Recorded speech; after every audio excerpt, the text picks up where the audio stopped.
السلام علیکم ورحمۃ اللہ وبرکاتہ۔ قرآن کے پروانوں کو نور القرآن کلاس میں خوش آمدید۔ سلسلہ چل رہا ہے ایک آیت ایک لیکچر۔ آج ہم سورہ بقرہ کی آیت نمبر 70 سیکھیں گے۔ سب سے پہلے اس کا تلفظ کرتے ہیں، پھر آنے والے نئے الفاظ بھی سیکھیں گے انشاءاللہ۔ ترجمہ اور اس کا مفہوم بھی بیان ہوگا انشاءاللہ۔ آپ میرے پیچھے کلمات کو دہرائیے تاکہ تلفظ بہتر ہو جائے۔ اعوذ باللہ من الشیطان الرجیم، بسم اللہ الرحمن الرحیم۔ قالوا ادع لنا ربک ما هي إن البقرة شابه علينا وإنا إن شاء الله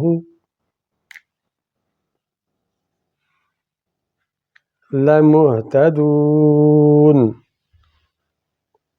صدق اللہ العظیم۔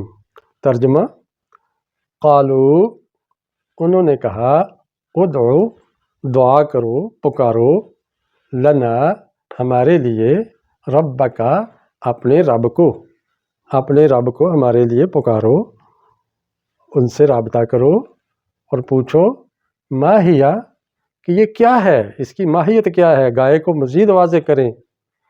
ان البقرہ تشابہ علینا، بے شک گائے متشابہ ہو گئی ہے ہم پر۔ گائے اب بھی واضح نہیں ہے کہ کس طرح کی گائے ہم ذبح کریں۔ کتنی بدنصیب قوم ہے یہ۔ وَإِنَّا، اور بے شک ہم، انشاءاللہ، اگر اللہ نے چاہا، لَمُهْتَدُونَ، ہدایت پا لیں گے، یعنی اس گائے کا سراغ لگا ہی لیں گے، تلاش کر لیں گے اور کامیاب ہو جائیں گے۔ تو یہ بنی اسرائیل کی نفسیات ہیں۔ آپ دیکھیں کہ جو قومیں حکم پورا نہ کرنا چاہتی ہوں تو اس طرح کے حیلے بہانے اور ٹال مٹول سے کام لیتی ہیں۔ اب اس نے کتنے سوال کر ڈالے ہیں، تو رب نے آگے پھر اس کی وضاحت کی ہے۔ اب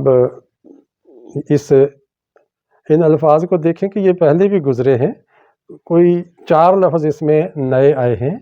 نمبر 1 البقرہ، پہلے البقرہ تا آیا تھا، گول تا تھی آخر میں، دونوں طرح استعمال ہوتا ہے یہ لفظ۔ 3 بار آیا ہے، گائے اس کا معنی ہے۔ تشابہ 3 بار آیا ہے، شبہ اس کے حروف اصلی ہیں، یعنی مشکوک، متشابہ، جس میں شبہ پڑ گیا ہو۔ علینا، ہم پر، یہ 42 مرتبہ یہ جوڑ کر مرکب آیا ہے۔ یہ 2 لفظوں کا مجموعہ ہے، ایک ہے علا اور دوسرا ہے نا، تو ان کو جوڑ کے بن گیا علینا، ہم پر۔ مہتدون، یہ 8 بار آیا ہے۔ ہدا یا اس کے روٹ لیٹرز ہیں، حروف اصلی، معنی ہے ہدایت پانے والے، کامیاب، راہ یاب ہونے والے۔ تو یہ نئے الفاظ بھی آپ نے جان لیے۔ ان 4 الفاظ کو تو آپ یاد کر ہی لیجئے۔ اگر ان 4 لفظوں کو یاد کریں گے تو یہ 56 لفظ آپ کے ذخیرے میں آ جائیں گے۔ گویا 4 کو یاد کرنے کا مطلب ہے 56 الفاظ کو سمجھنا اور یاد کرنا۔ اللہ سے دعا ہے کہ وہ آسانیاں پیدا فرمائے۔ اجازت چاہتا ہوں۔ السلام علیکم ورحمۃ اللہ وبرکاتہ۔